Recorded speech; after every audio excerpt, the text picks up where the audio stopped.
কিরে, আর কত দেরি হবে ভাত হতে? একটু দেরি হবে বাবু। আগুনটা একটু বাড়িয়ে দে দেখি। সেইটাই বরং ভালো হবে।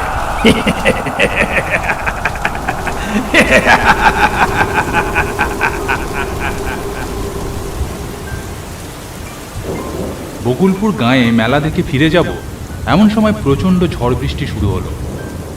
আটকে পড়লাম মেলার মধ্যে। এখন ঘড়িতে রাত 9টা। বৃষ্টিটা একটু ধরে এসেছে। ছাতা মাথায় দিয়ে বেরিয়ে পড়েছি কাছে স্টেশন উদয়নপুরের উদ্দেশ্যে। মেলায় দু একজনের মুখে শুনলাম রাত 10টায় শেষ ট্রেন। রাস্তাঘাট জনমানুষ শূন্য। ঝিরঝির করে এক নাগাড়ে বৃষ্টি হয়ে চলেছে। দুদিকে ধুধু করছে ফাঁকা প্রান্তর, মাঠ, ধান জমি। ভেবেছিলাম বিকেল বিকেল ফিরে যাব, তাই টর্চ আনা হয়নি। ছাতাটা ছিল এই যা ভাগ্যি।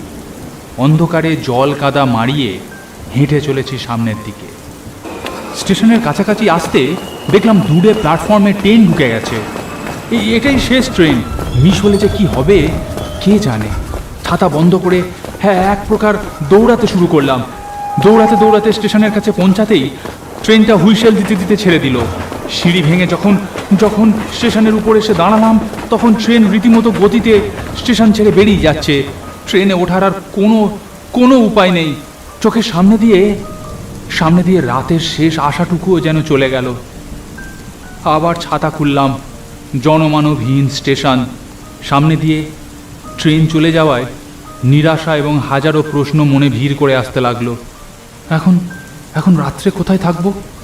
স্টেশনে যে রাত কাটাবো, স্টেশনের মাথায় কোনো ছাউনি নেই, ন্যাড়া স্টেশন। সামনে স্টেশন মাস্টারের ঘর, সেখানে একটা লণ্ঠন জ্বলছে। সামনে এগিয়ে গেলাম। ঘরের সামনে গিয়ে গলা তুলে ডাক দিলাম, ভিতরে কেউ আছেন? আমি বড় বিপদে পড়েছি, ভিতরে কেউ আছেন? বৃষ্টির ঝিমঝিম সুর ছাড়া আর কারোর কোনো সাড়া পাওয়া গেল না। বোকার মতন সেখানে কিছুক্ষণ দাঁড়িয়ে রইলাম। তারপর কোনো উপায় না দেখে স্টেশন থেকে বাইরে বেরিয়ে এলাম। বাইরে বেরিয়ে লক্ষ্য করলাম স্টেশনের একেবারে শেষের দিকে টিম টিম করে আলো দেখা যাচ্ছে। সেই দিকেই এগিয়ে গেলাম। কাছে গিয়ে দেখলাম দরমার বেড়া দিয়ে তৈরি একটা দোকান ঘর। দোকান ঘরটিতে একটি লোক টেবিল পেতে বসে আছে। তার সামনে একটা হ্যারিকেন জ্বলছে। দেখে মনে হলো এটা একটা খাবারের হোটেল। ভেতরে পরপর খানকতক বেঞ্চ আর টেবিল পাতা। হাতের ছাতা বন্ধ করে দোকান ঘরের মধ্যে গিয়ে ঢুকলাম। ভিতরে দরমার গায়ে সর্বত্র কালচে ছাপ। ভিতরে বসে থাকা লোকটা ব্যস্ত হয়ে বলল, আসুন বাবু, এটা ভাতের হোটেল। এই এলাকার লোক বলে পঞ্চুর হোটেল। সেই দুপুরে খেয়েছিলাম, খিদেও পেয়েছে। একটুক্ষণ চিন্তা করে নিয়ে বললাম, কি খাবার পাওয়া যাবে? বাবু, ভালো মাছ আছে। মাছ? কোনো চিন্তা করবেন না বাবু, আমার হাতের রান্না যে একবার খায় সে আর কখনো ভোলে না। ঠিক আছে, তাহলে মাছ ভাত দাও। আপনি হাত ধুয়ে বসুন, আমি ব্যবস্থা করছি। ছাতা নামিয়ে রেখে হাত ধুয়ে আমি টেবিলে গিয়ে বসলাম। মিনিট খানেকের মধ্যেই এক প্লেট ভাত, ডাল, আলু ভাজা, মাছের ঝোল সাজিয়ে দিল টেবিলের ওপর। সেই দুপুরে খেয়েছিলাম। জামার হাতা গুটিয়ে পরম তৃপ্তি ভরে খেতে শুরু করলাম।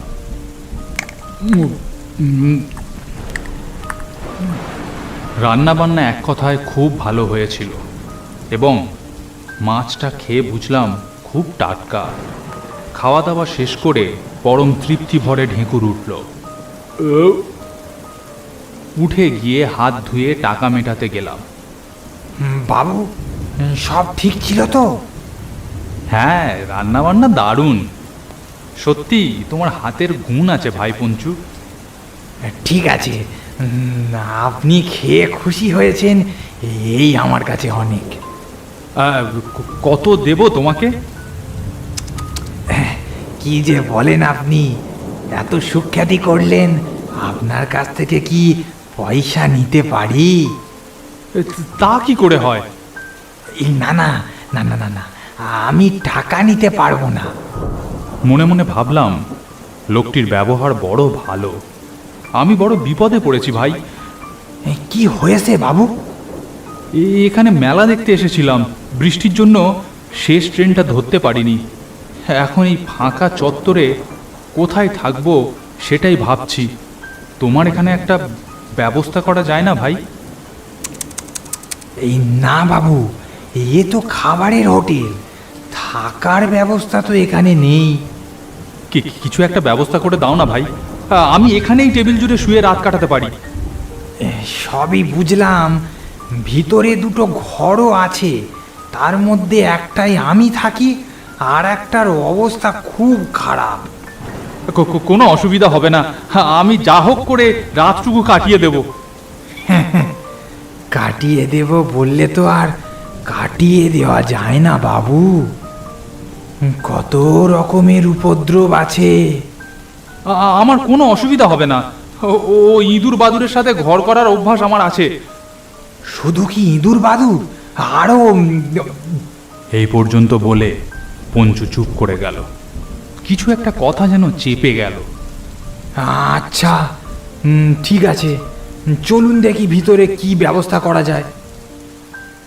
দোকানের পিছন দিকের দুটো ঘর, তার মধ্যে একটা ঘরে ঢুকলাম পঞ্চুর পেছন পেছন। এই ঘর, এর মধ্যেই কোনো রকমে আপনাকে একটু ব্যবস্থা করে নিতে হবে। তুমি যে আমার কি উপকার করলে ভাই, তা কি বলবো। আচ্ছা, এখন আমি আসি।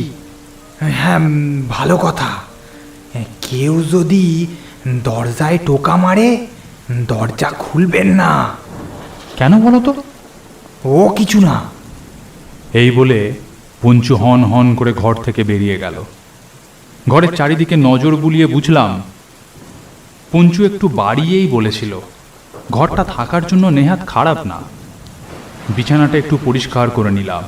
বিছানার একপাশে একটা চাদর ছিল, সেটা গায়ে দিয়ে শুয়ে পড়লাম। সারাদিনের ক্লান্তি ও বৃষ্টিতে শরীর স্যাঁতস্যাঁতে হয়েছিল।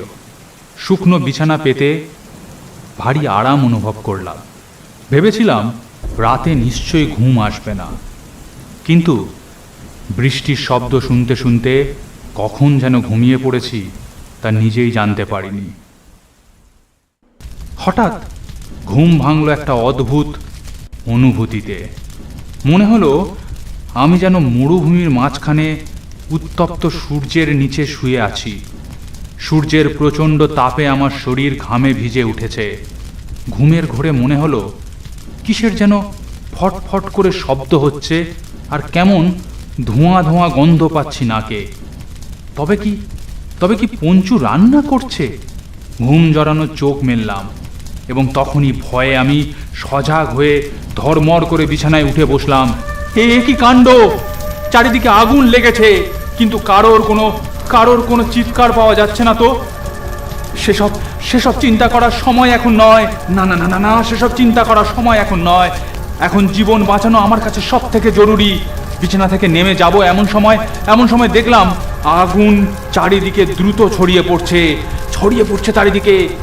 চারিদিকে ঝলসে যাওয়া দরমার ফাঁক থেকে অনেকগুলো কঙ্কাল উঁকি মেরে হাসছে। এই দৃশ্য দেখে ভয়ে আমার শরীর কাঁপতে লাগলো, চক্ষু বিস্ফারিত হয়ে বাইরে বেরিয়ে আসতে চাইলো। এরই মধ্যে সামনের দরজার কাছে দাঁড়িয়ে থাকা কঙ্কালটি খিলখিল করে হেসে বলল,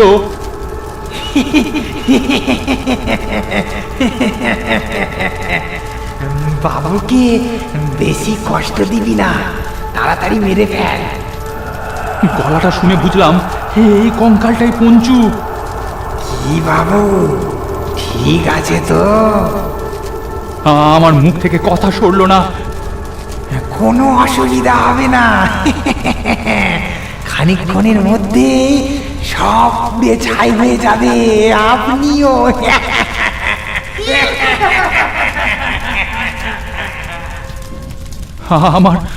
আমার চিন্তা করার শক্তি যেন হারিয়ে গিয়েছে।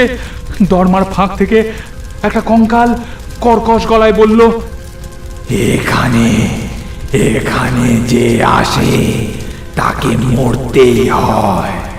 পঞ্চুর হোটেলে যে খায় সেই পুড়ে ছাই হয়ে যায়।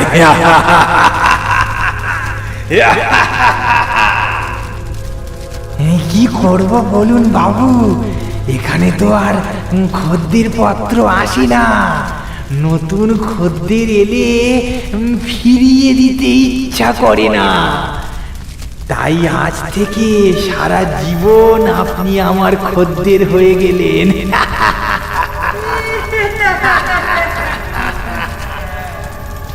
আমি আমি আর কিছু ভাবতে পারলাম না। সেই আগুন, কঙ্কাল, তাদের অট্টহাসি, সমস্ত দৃশ্য আমার চোখের উপর ভাসতে লাগলো। এবং পরেই আমি চিৎকার করে বিছানার উপর জ্ঞান হারালাম।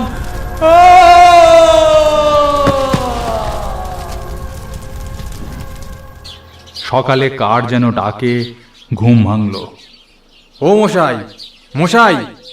ধড়মড় করে উঠে বসে দেখলাম একটা ফাঁকা জায়গায় কিছু পুড়ে যাওয়া দরমা আর বাঁশের মাঝে আমি বসে আছি। তাড়াতাড়ি করে উঠে দাঁড়ালাম। আপনি এখানে শুয়েছিলেন কেন? আমার গলা শুকিয়ে আসছিল, মাথার ভিতর সব ওলট পালট হয়ে যাচ্ছিল। তাও সমস্ত ঘটনা তাকে বললাম। শুনতে শুনতে লোকটির মুখে ভয়ের ছাপ স্পষ্ট হয়ে ফুটে উঠল। তারপর সে আমাকে এক অদ্ভুত কাহিনী বলল। আজ থেকে বছর 5 আগে এখানে পঞ্চুর হোটেল ছিল। পঞ্চুর খুব ভালো রান্নার হাত ছিল, আর দোকানটা রেল স্টেশনের কাছে হওয়ায় ভালোই চলতো। হঠাৎ একদিন গাঁয়ের মোড়লের ছেলে পঞ্চুর হোটেলে খেলো। বাড়ি ফিরে তার ভেদ বমি শুরু হলো। পরের দিনের সূর্যোদয়ের আগেই ছেলেটি মারা গেল। ডাক্তার বলল ফুড পয়জেন। তখনই মোড়ল দলবল নিয়ে পঞ্চুর দোকান ঘেরাও করে আগুন লাগিয়ে দিল। পঞ্চু এবং তার কর্মচারীদের পরিত্রাহী চিৎকার শোনা যেতে লাগলো। এতগুলো মানুষ চোখের সামনে জ্যান্ত পুড়ে মরে গেল। তারপর থেকেই রাত্রে পঞ্চু এবং তার কর্মচারীরা হোটেল খুলে বসে নতুন খদ্দেরের আশায়। এই জন্যই রেল স্টেশনে কাউকে দেখতে পাবেন না সন্ধ্যের পর। যে স্টেশন মাস্টার এখানে চাকরি করে সেও বিকেল হতেই বাড়ি পালায়। আপনি বড় বাঁচান বেঁচে গিয়েছেন, কিন্তু আপনি যে বললেন আপনি পঞ্চুর হোটেলে খেয়েছেন, তাহলে কি আপনি বেঁচে গিয়েছেন? আজ পর্যন্ত কেউ পঞ্চুর হোটেলে খেয়ে বেঁচে ফিরতে পারেনি। ভয়ে আতঙ্কে তাড়াহুড়ো করে লোকটা সেখান থেকে চলে গেল। আমিও ট্রেন আসতেই তাতে চড়ে বসলাম। আর কখনো সেই জায়গায় ফিরে যায়নি। গল্পটি ভালো লাগলে একটি লাইক করুন।